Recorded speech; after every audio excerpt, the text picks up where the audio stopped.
think that there's a lot of atmospheric testing going on, and that's where some of the chemicals come from. Rosalind Peterson and others believe that some jet contrails contain chemical additives. They're part of secret government weather modification programs. Dr. Greg Davis heads the team of technicians and scientists who agreed to examine a sample of commercial jet fuel.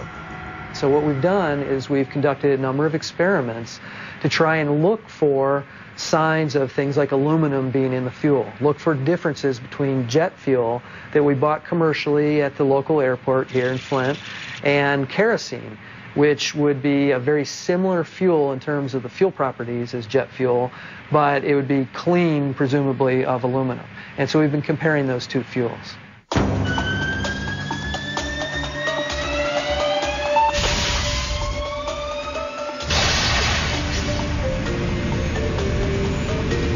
Emissions from the jet fuel were tested in a fully operational scale model jet engine. The process produces the same exhaust that you'd get out of any jet engine. The emissions test looked at any solid particles in the exhaust soot using a special quartz filter. See, and you can see the difference. There's the clean side, there's the dirty side. The filter is placed in a special device that will burn it and examine the products of the combustion. So I'm going to just leave this closed for a minute. The quartz filter that would have captured any evidence of aluminum in the engine's exhaust is now ready for analysis. Now what you should see is we'll see, actually, if we watch here, we should see a couple spikes start to take off.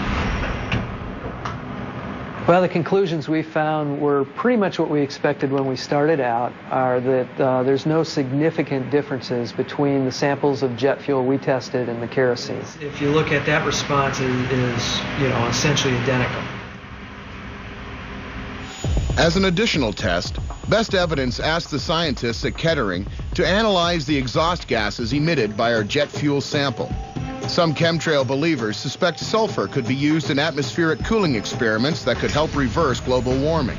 EPA regulations are requiring us to remove sulfur because the SO2 compounds are hard on our lungs. So even if sulfur compounds were good at cooling the Earth off, we certainly wouldn't want to be adding them in fuel. But the gas emissions analyzer did find minute traces of sulfur, however, within the acceptable range. The sulfur readings look very normal. It looks like regular commercial fuel, very similar to diesel. There's one final test result that uses an atomic absorption spectrometer. We're looking for absorption of that aluminum frequency light.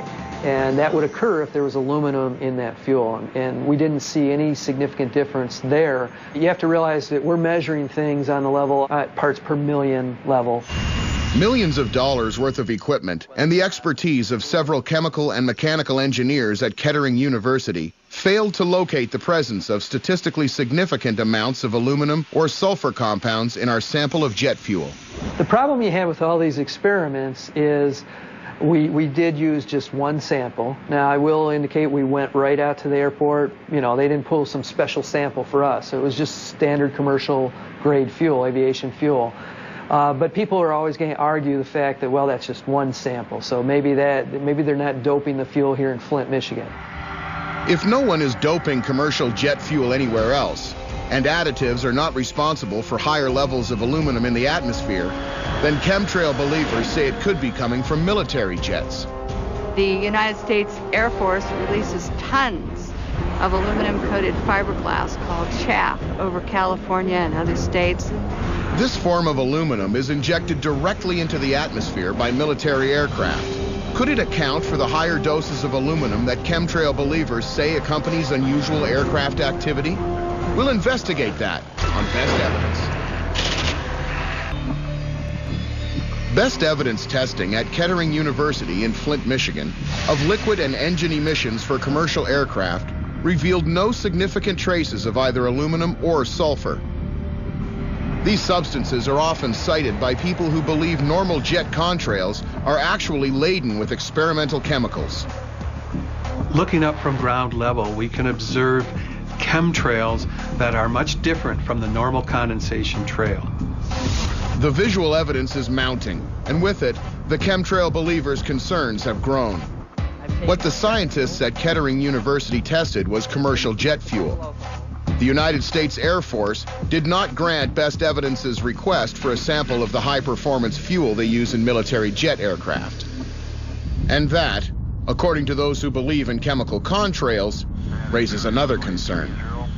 The United States Air Force releases tons of aluminum-coated fiberglass called chaff over California and other states.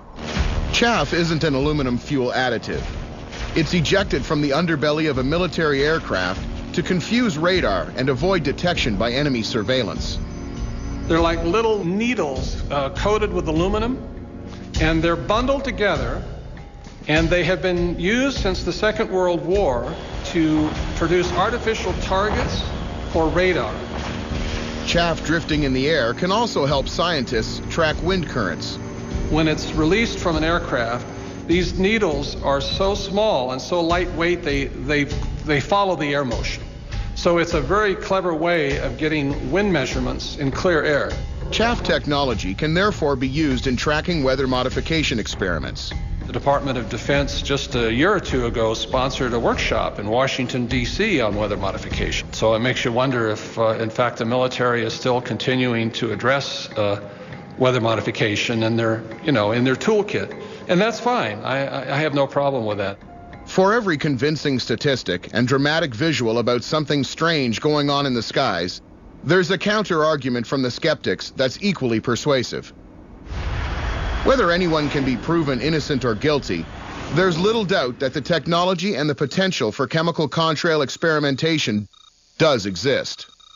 I've contacted the U.S. Air Force, and they said, we are not doing that. It's not true. This is the same body that has come out with a report owning the weather in 2025, calling for weather force specialists flying tankers to lay reflective particles in an operation they call aerial obscuration. We need to take advantage of everybody on this planet to help solve the problem of global warming. If we can do it with some form of climate engineering, all the better.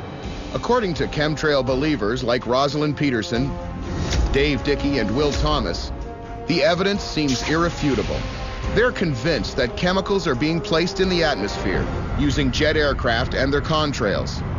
These activities, they say, are reckless attempts at climate change, and they are being kept a secret. In the winter of 2005, the United States government established a Federal Bureau of Weather Modification in Washington, D.C. This is a government-mandated agency whose stated mission is to modify the weather and climate. Under this rubric, I believe they could come out and admit to a chemtrail-type project. The case we call chemical contrails may never be solved without full government disclosure. And yet neither side in the debate denies that contrails are a problem. Contrails are a natural consequence of jet travel. They spread and linger and become part of the cloud cover over the Earth. Scientists acknowledge that in this way they contribute to global warming.